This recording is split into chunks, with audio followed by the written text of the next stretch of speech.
welcome back to this episode of Savannah's Nooks and Crannies. Today, we're going to Pooler, Georgia to go behind the scenes in a super cool spot. Tony, where are we going? We're checking out Greenfire Pizza in Pooler. Not only are they an awesome pizza spot, they also have events going on every night of the week, and they're a sports bar. And we got some help from the Savannah Foodies group. We got suggested to try the Quattro Carne pizza with a pesto swirl. Okay. And the garlic parmesan wings, so I'm super excited to try it. Let's go, man. Let's go check it out. Let's go check it out.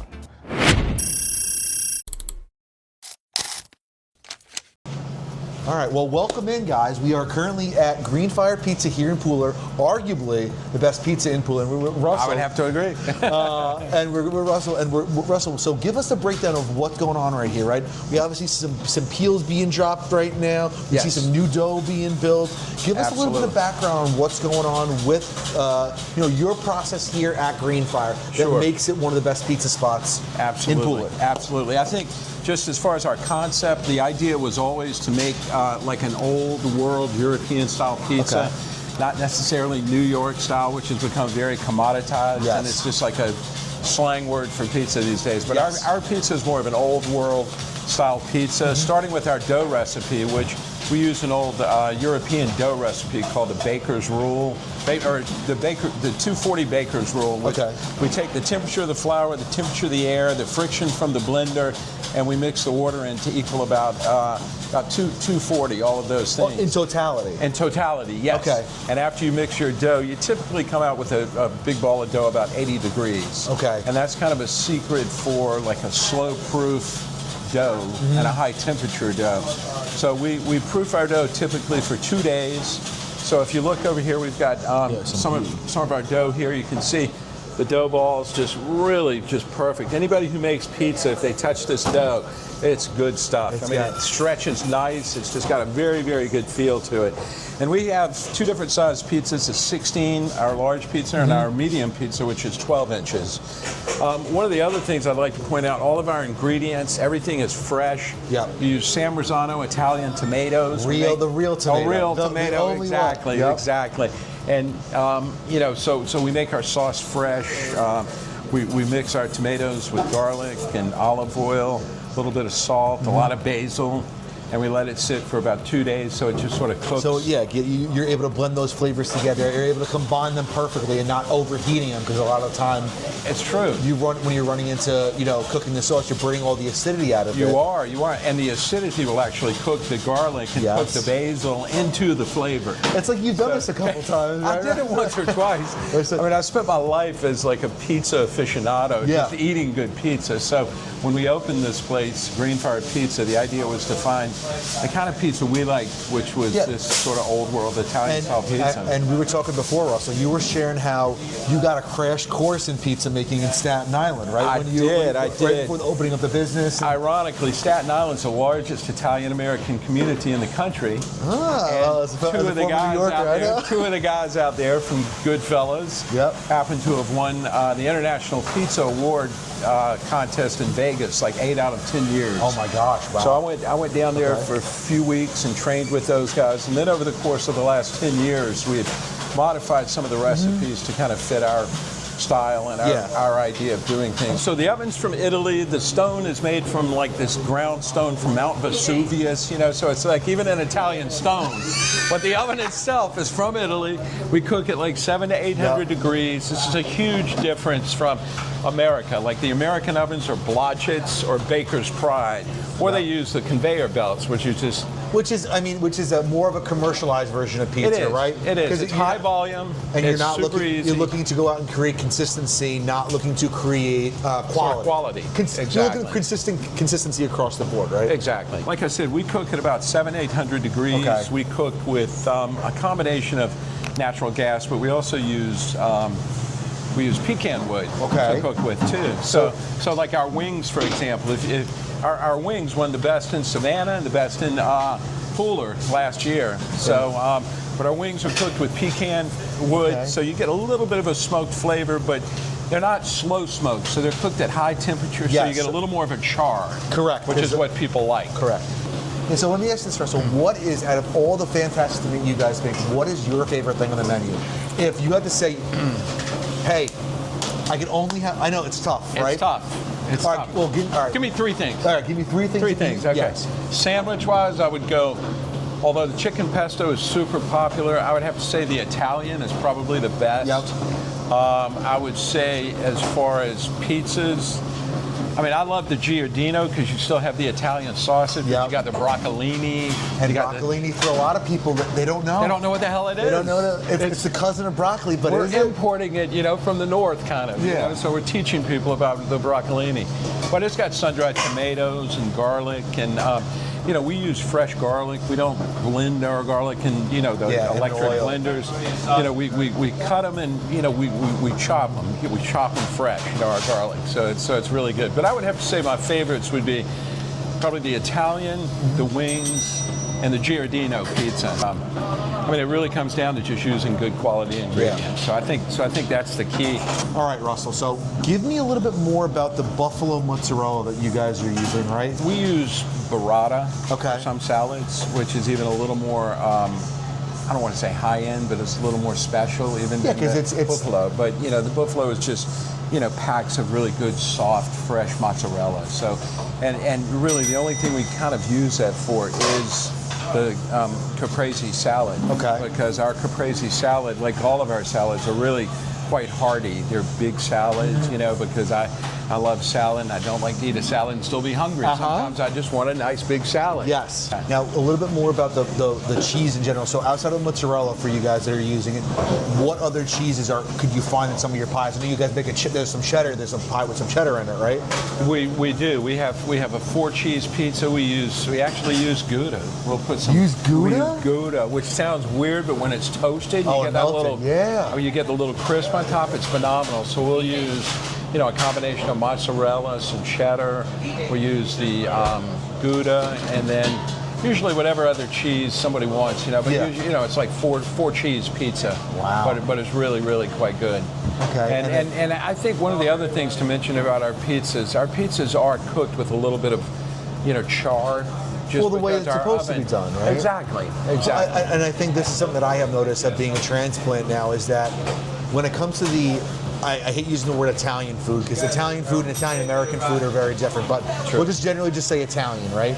Yeah. What I've noticed is that the Southern palate is not used to having things al dente as a pasta or crispy. And I'm not saying that that's right or wrong. Right. What I'm saying is that the way you and I grew up in the Northeast was very different because those spots existed and you had al dente pasta. Exactly. So I have found that some of the pizza places, I'm like, hey, I need this well done, and they're like, what do you mean this is well done? I'm like, no, that's not cooked all the way. I know your cheese is melted and your toppings are cooked, but the bottom doesn't have a crust yet. And you want that fold over where you hear the snap. You want to be able to bite into that and have that, I don't want to say cracker-like, but that snap.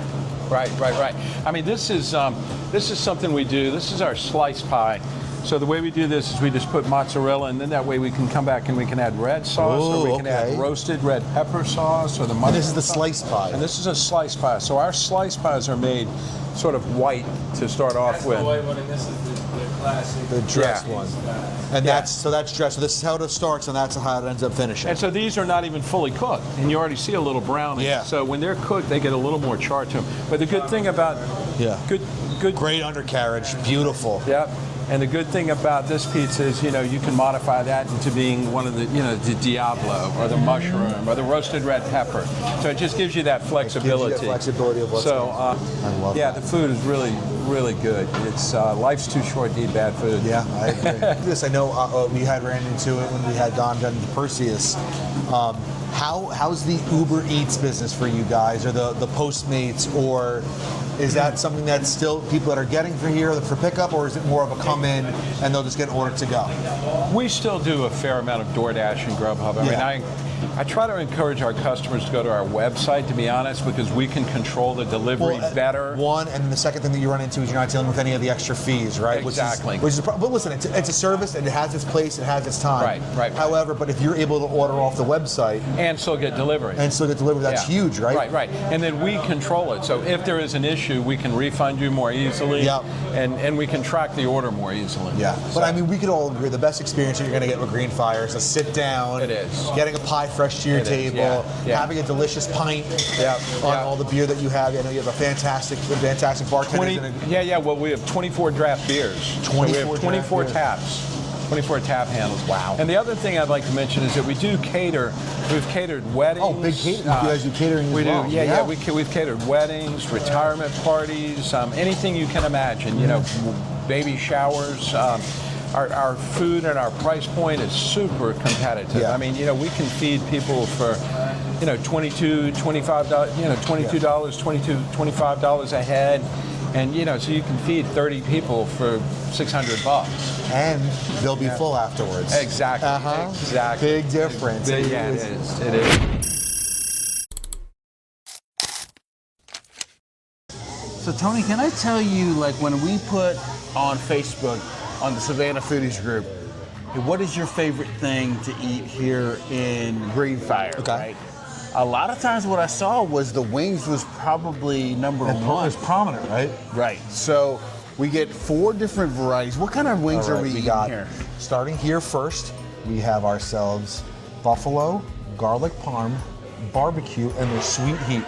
And they gave us blue cheese and ranch. Thank God. After the video, we all know that blue cheese is still superior. If you like ranch, you're a freak show. But I'm excited for all of them. I can't tell you, though, how excited I am to see that right there. See that beautiful char? That's what you're getting from a 700-degree oven. Right. So they're not baked, right? Like when people think baked, the wings usually end up being soggy. Well, that's what they said on the Foodies group. They're like, oh, they baked their wings, so it can't be crispy. But clearly, if you look at the corner char on that bad boy. All right. Let's throw it back in All right. Let's get some of this. So this is which one again? I mean, to me, that I can just tell you right now, because of the herbiness, that's ranch. We're sliding over here for blue cheese. All right, let's do it. Blue cheese. Actually, you know what? I should have took a bite without the blue cheese. Don't worry, I did that for you, bud.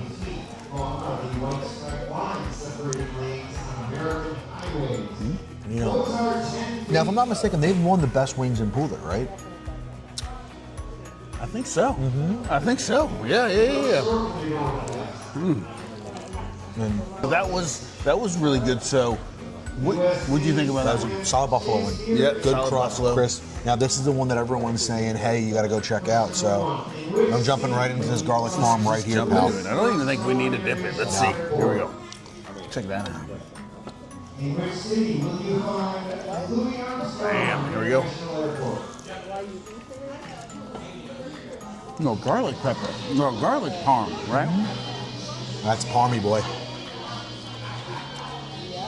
I really like this one. I know why people like this one for sure. For sure. It's always a good sign when you pick up your fingers and they're covered in Parmesan. I think you said one time you would bathe yourself in that, so. Solid. Love the way that tastes. All right, Beautiful. here we go.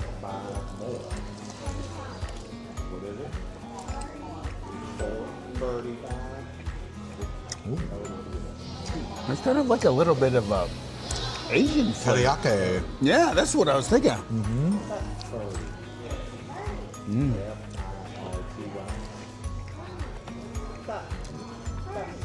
Very nice.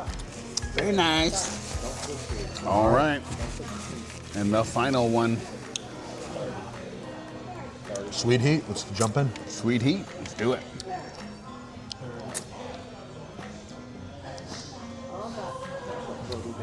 There we go.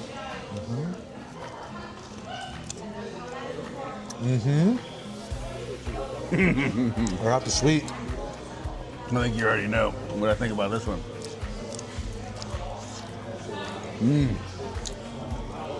Oh, yeah. That's nice. Sweet and heat. It's exactly as it's described. This is the famous.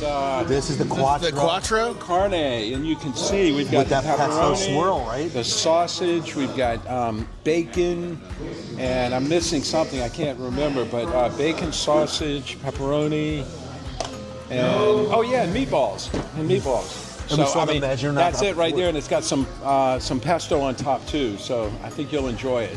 Awesome. All right. I'll tell you, look at all the meat on it. This is like a meat lover's dream. Holy I was once cow. told Rick Ross was once called Big Meat and Larry Hoover. I was referred to as Big Meat Larry Hoover. I love a good meat pie mix, man. What a beautiful looking thing. This almost looks like a cake. I mean, yeah. So let's jump on right in like this. Like a meat cake. Let's try this meat cake. Jump on. The Quattro. And yeah, I'm excited about this one. All right. And a couple of people told us on the Facebook foodie page, right? Yeah, to try this particular one with the pesto swirl. If you like meat, this got Quattro meats. Is that Italian? Is Quattro Italian? For four. I love it. I haven't been to Italian class in a while. Here we go.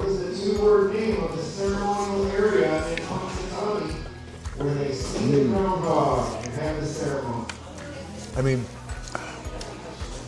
I really think that pesto drizzle on the end of it Cuts through. Yep. Like you took the words right out of my mouth. Cuts through the fat. Cuts through the fat and gives it enough of a depth of flavor where you're just not eating meat. Because I think the biggest problem is like when you have sausage, you have meatballs, you have pepperoni. You're dealing with a lot of greasy meat, so having that little fresh touch of the pesto at the end of it really, I mean, brings a little bit of vibrance. Absolutely. To it. It doesn't feel heavy when you're eating into it. I think the pesto just really kind of Balances it out. alleviates that. So that's pretty awesome. So next pizza we're doing is a gluten-free Gluten-free pizza. Cauliflower pizza. So you watched them make this back there. Like, is it just like a how does the crust work? It's a quality crust that they get in, and like we were sharing before, the worst part about a cauliflower pizza or a gluten-free pizza is always the crunch in the bite. Like it always lacks, it's always soggy. Right. You need to get a good crunch. And it's a margarita, so obviously it's going to be your bare bones simple ingredients. Right. It's going to be it's just your sauce, cheese, and a little bit of basil, right? It's not overly sauce, it's not overly cheese. So I'm really excited to try this. And let me ask you, Pat, let's talk about sauce and cheese. If you had to do one pie for the rest of your existence, what pie are you going with? Oh, that's easy. Go ahead. That's pepperoni and pineapple. I mean, Pepperoni, of course. as the king of sweets, crowns Did you have any doubt? No, not at all. Not at all. No. And I'm Samoan, so give me some grace. For those of you that don't like pineapple, let me ask you a question. Now, I would say you're probably more of an expert on pizza than I am. Does pineapples belong on pizza, in your opinion? And I'm going to give a very controversial take here, and I'm going to take the high road and say depends. It depends. It's not a yes or a no. It depends, right? A drunk pie coming ordering from the bar and ordering something, I'll never say no to a pineapple. A subpar pizzeria maybe, something that, not a place that you're going to go out and do. At a party. So you're saying it depends on the quality of the pizza place. It depends on, like, if I'm going to DeForest Pizza in Brooklyn, or I'm going to Lucale, absolutely not. That is a pizza institution. Okay. But if I'm going to ordering a bar pie, I'll never say no to a good Hawaiian pie. Okay. Ham, pineapple, onion. So again, it depends. All right, let me ask you this. Yep. What is your favorite pizza? If I had to go, like, only order one pie, for the rest of your life. Pepperoni. Okay. It's going to be banana peppers. It's going to be a red sauce on the bottom of it, and it's going to be thin crust. Okay, thin crust. Thin crust, crispy style. If not tavern style, like we're ordering a bar pie in the Midwest. Crispy, traditional New York style. Okay. All right. Well, let's try this cauliflower one, which is neither of the ones we just said. Yes. But I'm super excited. My wife is she has Hashimoto's, so she's gluten-free. But we're gonna try this gluten-free pie. Good, decent color on the bottom of this bad boy. All right, here we go. Let's try it out. See? It has a crunch to it. It's the biggest knock on gluten-free. The texture. There's a texture. So I've tried several keto, style pizza crust. I've done the cauliflower, and I would say this is on par with every other one I've done. So, and we like the one in Tommy's. You've been to Tommy's, right? Yeah. So they have a good one. This is a good one. So if you guys are looking for some gluten-free pizza, definitely try some Greenfire. Oh, how convenient. The Giardino. Now let me tell you. Giardino. Let me tell you something. The heirloom tomatoes alone for me. Let me get it on there. Yeah. Heirloom tomatoes alone for that. The fact that they're using heirloom tomato and not just using a regular beefsteak tomato, really. Listen, can you tell me what's the difference between an heirloom and a beefsteak? I mean, I don't know if you actually know, but from what I know, I can tell you that you're at least looking at physical size. Okay. Right? So like a beefsteak tomato is usually traditionally a lot larger in size. Right. The heirloom tomatoes also have different color ranges. Right. You're going to find tinges of red. An heirloom will be, you'll see some oranges, you'll see some yellows, you'll see some. So not only is it appeasing to the eye, it's nice to look at. You know what I mean? Like, and having a couple of different varieties of that color is really nice. Absolutely. And this one's got the broccolini on it, right? Yeah. And the burrata. Yes. All right, here we go. I don't want to miss that tomato. Here we go. A little pipe there, broccolini.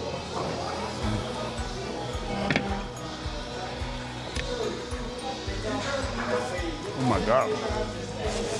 This one is delicious. It's nice, dude. Who puts broccolini On a pizza. All right. All right. Let's go to the Smoking Greenfire here. Okay, Smoking Greenfire. And this one's with some sausage on it, right? You got some sausage. You got some sausage. You got some mozzarella. You have that delicious they make their own sauce. It's not a red sauce. It's a red pepper sauce.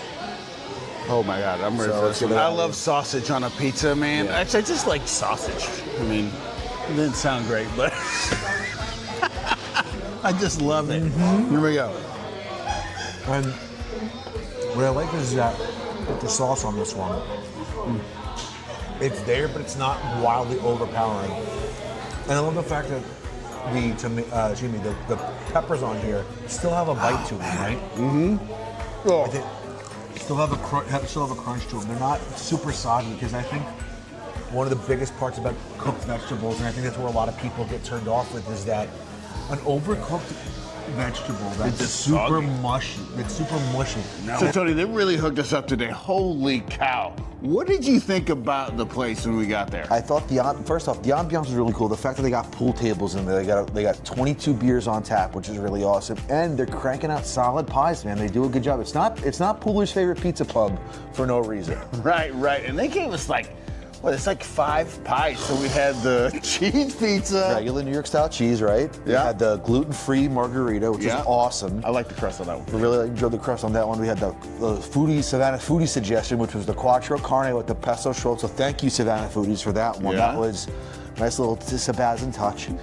Had the Giardino, and we had the Smoking Greenfire. Yeah. So, Tony, which one was your favorite pizza? So, as someone who really enjoys meat, you're like, oh, it's got to be the Quattro Carne with the pesto swirl, right? It was good, but I honestly think the Giardino, because it had the heirloom tomato on it, it just took it up to another level. And where else you getting broccolini on a pie, dude? Man, that broccolini actually was really delicious. Right? I don't typically do a bunch of vegetables on my pizza, but that was like a good little change in pace, yeah, right? I really love that broccolini. So what about you, dude? What was your favorite place? I really like I liked all the pizza, but the Smoking Greenfire for me, I think was the best, because I like the Calabrian chili pesto that they had on there. Okay. Really kind of cut through the acidity of the tomato paste, and then I liked all the vegetables they had on there, but the sausage was the key, right? I think for me the superstar tonight was the sausage, because every time it was on a pizza, it was really flavorful. Fantastic. On the Quattro, you could taste it. Yep. Separately from the bacon, the pepperoni. So I really like the Smoking Greenfire, but then we had the wings. So we had 4 different types of wings. What kind of wings did we have? We had buffalo, sweet heat, garlic parm, which was recommended us by the Savannah Foodie Group, so thank you again for that. Thank you. And they had their regular barbecue. Right, so which one was your favorite wings? The sweet heat, dude. Listen, you know me, I'm all about balance and being able to have a little bit of touch of sweet in there, then that, sweet heat similar like a Thai chili, right? So you had a little bit of sweet chili in the front, and then on the back of it, it was a good amount of kick to where you're like, oh, that's there, but not to the point where, when we went to Percy's, you're like, want to eat that green pepper. Wow, I'm actually really surprised that you picked that one, because that was my favorite one too. Obviously, I like sweet stuff. Yeah. But it really had a good sweet balance to it. Yeah. But I want to tell you guys now, I would say this, for people that say that it's not crunchy, right? The chicken wings.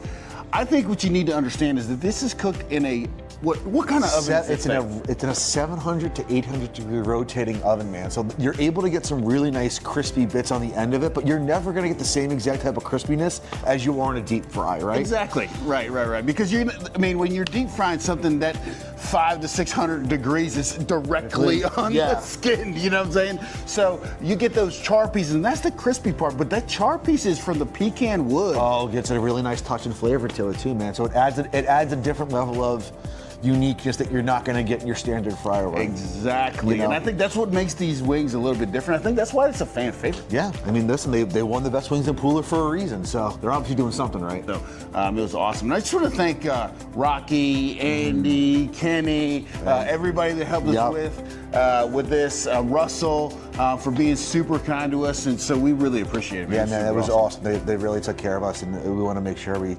acknowledge what we had done. So that's it for this episode of Savannah's Nooks and Crannies. Where we find the good stuff, one bite at a time. Don't miss the next episode where we're doing Christmas in Savannah. And if you know of a good place that we should go for Christmas, put it in the comments. We're filming next week, so we gotta hear it as soon as possible. Put it in the comments down below. Let us know, man. And if you're enjoying the content that we're putting out, please make sure you like, comment, and subscribe on the YouTube page. And make sure you're following Savannah Nooks and Crannies Instagram page. So stay curious. And stay hungry.